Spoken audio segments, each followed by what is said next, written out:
అందుకనే ఉల్లిపాయలు తిని మా అమ్మ కాదు, నువ్వు బంగారాని అమ్మ, నువ్వు అందగత్తవే. అన్నమ్మ హాయ్ చెప్పొచ్చుగా. టైం వచ్చేసి 10 అయిపోయిందండి. ఇప్పుడు వచ్చాను నేను ఇంటికి. చీకటి కొంచెం దోమలు కూడా వచ్చేస్తా డోర్ వెళ్ళింగో. ఇప్పుడు దాని గురించి చుచ్చుకెళ్ళిద్దని చెప్పేసి ఇదిగోండి క్యారేజీలు. క్యారేజీ అన్నం తినలా, ఏం తినలా నేను. ఒక ప్లేటు ఇంకో తినేవి కూడా తీసుకొని వెళ్ళిపోయా, కానీ తినే టైం లేదు. పచ్చడి డబ్బా ఒకటి తీసుకొని వెళ్ళా తిందామని చెప్పేసి, కానీ అన్నం అలాగే ఉంది. ఆగబుడ్డి ఇంకా వచ్చేటట్టు కూరగాయలు తీసుకొని వచ్చేసానండి. కూరగాయలు తీసుకొని బండిలో పెట్టేసుకొని అన్నం పెట్టేసి వచ్చేసాం. ఇంకా మన ఇంటి దగ్గర వాళ్ళకే పెట్టాల్సింది అన్నం. ఆ క్యాన్లో కింద పెట్టేసాం కదా. ఇప్పుడు వచ్చేసి నేను చిక్కుడుగా టమాటా కూర వండుదాం అనుకుంటున్నా. ఇవన్నీ సదిరేసుకొనేసి గబగబా సదిరేద్దాం అనుకుంటున్నా. ఓలమ్మ అన్నమ్మ ఏంటో నేను మాట్లాడుతున్నాను చెప్పేసి అలాగే చూస్తుందండి.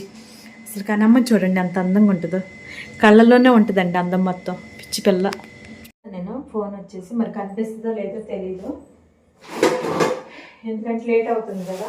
అందుకనే టమాటాలన్నీ వేసేసుకున్నాం.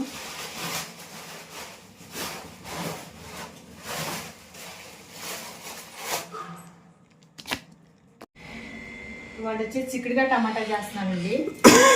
చేసి పెట్టుకోవాలి అంటే చిక్కుడుగా ఎవరికి రాదని కాదు, నేను వండుతున్నానని చెప్తున్నా. సింపుల్గా అయిపోద్ది, నేను దాన్ని ఇచ్చేయండి నేను.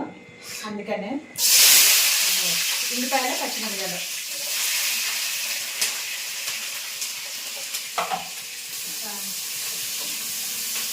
వీడియో తీయమంటే చూడండి ఎలా చూస్తుండో. అందుకనే అవి ఏందమ్మో అనుకుంటే వెళ్ళిపోతున్నా. హనీ కూడా అంత హనీని వీడియో చేయమన్నా కూడా తీయట్లేదు. ఇదిగోండి నేను వచ్చేసి అంటే త్వరగా పనులు చేసుకోవాలంటే ఇలాగే కట్ చేసి పెట్టుకుంటా. ఇది వచ్చేసి ఏం కొత్తిమీర కనిపిస్తుందో లేదో, అడుగును పేపర్ వేసి వేసుకొని పెట్టేసా. ముందుగానే రెడీ చేసి పెట్టుకుంటే ఇంకా మనకి ఎప్పుడు కావాలంటే అప్పుడు పెట్టుకోవచ్చు కదా. అందుకనే అల్లం వెల్లుల్లి పేస్ట్ అంటే ఎక్కువ అల్లం వెల్లుల్లి పేస్ట్ పట్టను అనుకో, నిల్వ ఉంచును, ఎప్పటికప్పుడే ఫ్రెష్గా చేస్తాం.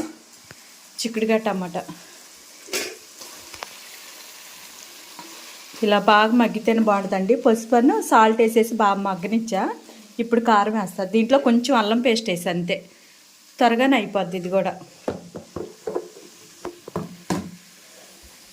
కొంచెం కారం వేస్తే సరిపోద్ది. ఒక 3 స్పూన్లు వేస్తాను నేను కారం.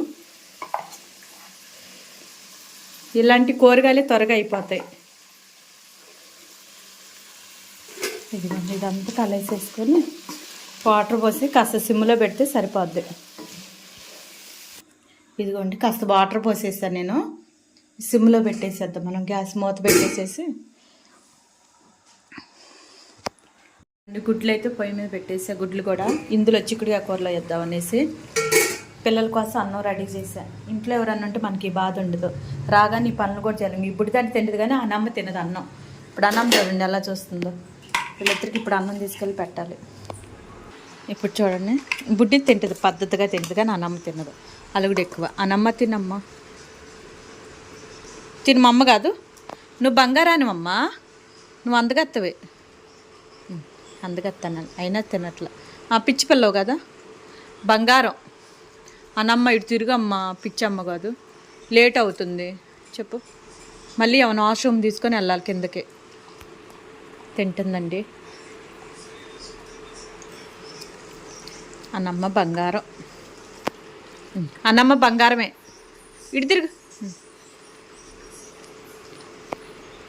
కర్రీ అయితే రెడీ అయిపోయిందండి. ఇదిగోండి ఒక గుడ్డు. ఇంకా అంతే, రైస్ ఏం పెట్టుకోవట్లేదు నేను, కానీ నాకు చపాతీలో కూడా ఇష్టమే. నచ్చితే లైక్ చేయండి, వీడియో షేర్ చేయండి, మా రాహుల్ ఛానల్లో సపోర్ట్ చేయండి. మర్చిపోవద్దు అసలు. అంటే కొత్త వాళ్ళు కూడా చూస్తే కంపల్సరీ చేయండి. సుధారాణి బ్లాగ్స్ ఉంది కదా, ఆ ఛానల్ కూడా సపోర్ట్ చేయండి.